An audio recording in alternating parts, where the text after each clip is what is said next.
Hello, everyone. By now, you pretty much have had to have heard that the summer's big movie is Batman Returns. In its first couple of weeks, it has already grossed more than $100 million at the box office, and it is already creating controversy. Some parents contend that Batman Returns, which is rated PG-13, is actually being marketed for younger children, and the movie is just too violent. Let's get an expert opinion on that from USA Today's junior movie critic, 10-year-old Danny Slasky. Please welcome Danny.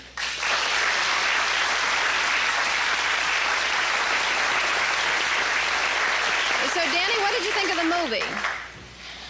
It was very violent. It was a total attack against kids, the whole movie. Everything that kids love was being used against them. Like what? Clowns. Even the penguin had a ducky boat. So and things that kids could identify presents with. And mobiles. All that type of stuff were using to hurt kids and capture kids. Penguin's total goal was to hurt kids. You think it was scary then? Definitely for kids. Yeah, for you? I was actually a little bit scared, and I have never been scared of a movie like this before. Yeah. I came out of Terminator 2, fine. Yeah. What do you think about the possibility of younger kids seeing this movie? You're 10, and it frightened you. It's just not for younger kids. Penguin always had goop coming out of his mouth. Catwoman took her claws and played tic-tac-toe on a man's face. It was just so violent for kids. And with all the McDonald's toys, it's making it sound like it is for kids, and it's not. Yeah, actually, Danny, you bring up an appropriate point there, because I have had this lady hold these for me, thank you, because I wanted to show you that all the hysteria surrounding Batman has caused McDonald's to do a Happy Meal promotion, and you know, who's buying Happy Meals, 13-year-olds and over? And these are the toys that are on the market now, of course, the whole Batman series. So it is all geared toward younger kids. These toys are for 4 and up. Let's take a look now at the controversy that this has created. It's the most hyped movie of the summer season, Batman Returns. It's got a lot of violence and some sexual innuendos. So it's rated PG-13, a warning to parents that some material in the movie is not appropriate for children under 13. But some parents say the marketing for the movie is directly targeting kids who are much younger. So how come you want to go see the movie? Because I think it's interesting. What about you? I've seen a lot of commercials, and I think it's going to be a good movie. Here you go. Catwoman. Even before the movie came out, toy stores were stocking the shelves with Batman paraphernalia for kids 4 years old and up. Once the movie broke, it really started flying off the shelves. As soon as we can put it on the shelves, the customers are taking it off. Batman, there's something going on at McDonald's. Better check it out. And a McDonald's promotion is clearly aimed at kids. Buy a Happy Meal, get a Bat toy, even if you're too young to actually see the movie. Some parents are exasperated. I think it's not appropriate at all that they're doing this kind of tie-in for the kids. And when she drives by the movie, she says she wants to go see the movie, and when I tell her she can't see it, she bursts out into tears.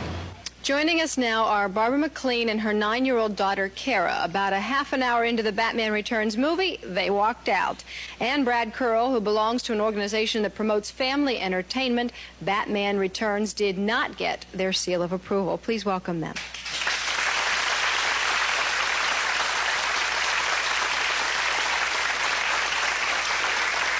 Barbara, obviously you had seen the commercials about Batman Returns and the ads. Did you have any idea what it was going to be like based on that? I think that a lot of the reason that we went to see Batman Returns was based on a lot of the marketing issues. I'm usually quite vigilant about the movies that my children see. I do not let them see PG-13 movies if I haven't seen them first.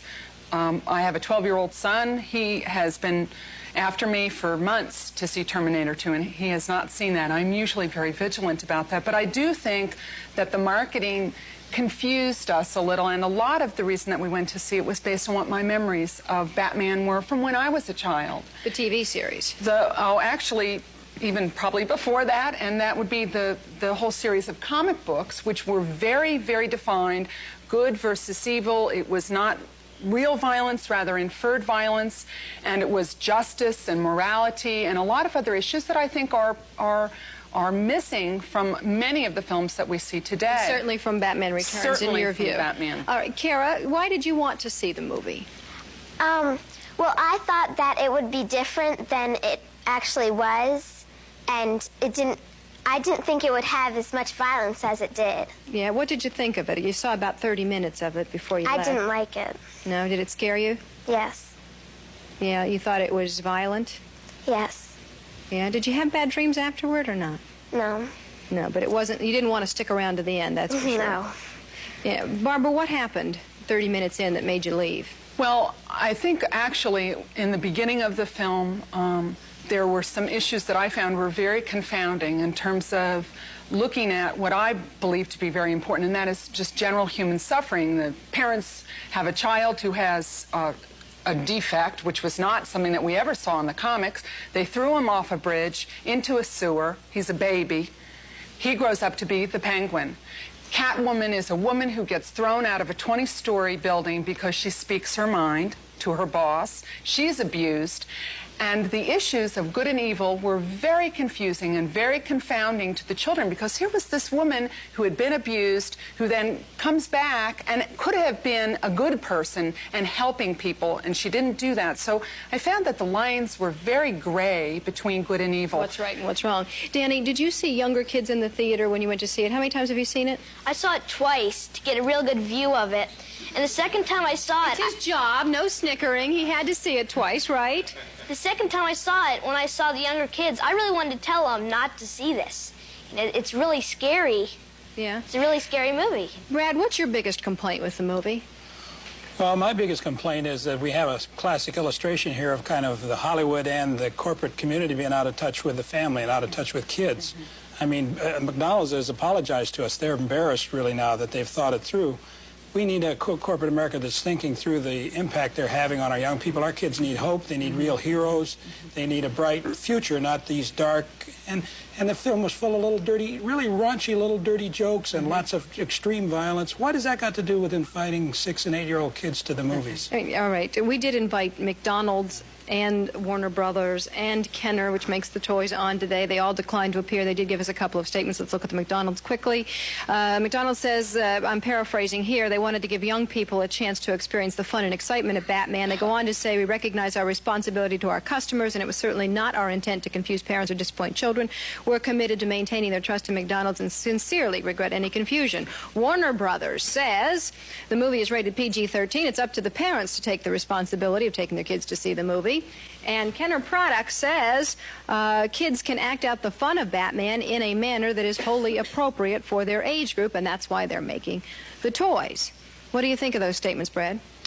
Well, I think it's, you know, a little bit of a cop-out. I don't think they're going to do this again. I think McDonald's will think through better next time the kinds of movies they sponsor. Who do you think is really to blame? Is it the makers of the movie, or is it the people who end up marketing it? We've talked with a lot of the executives in Hollywood who are in charge of distribution, et cetera, and a couple of them have told us, frankly, we're embarrassed by 90% of the stuff that we distribute to kids. We don't want our own kids to see it. 70–80% of the movies made in recent years are R-rated, and yet they're called horny boy movies, many of them. They're specifically made for teenage boys to take their girlfriends to. So it's a con job out there on our kids. They're not really caring about the welfare of our children. All right, let me get to a commercial break, and we'll come back and continue to talk about Batman Returns.